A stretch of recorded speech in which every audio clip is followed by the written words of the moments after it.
खबर शामिल करते हैं लोधरा से, जहां हमारे deputy director news doctor Mohammad Azam report कर रहे हैं। लोधरा में आज जहांगीर खान तरीन की आमद और उन्होंने अपने हलके में मसरूफ दिन गुजारा।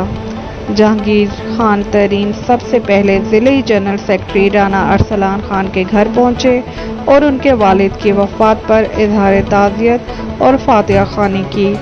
इसके बाद वो मुत्तहिदा अंजुमन ताजरान के सदर चौधरी सलीम कमवा की वालदा की वफ़ात पर इनके घर जाकर इजहार ताज़ियत और फातिहा ख़्वानी की।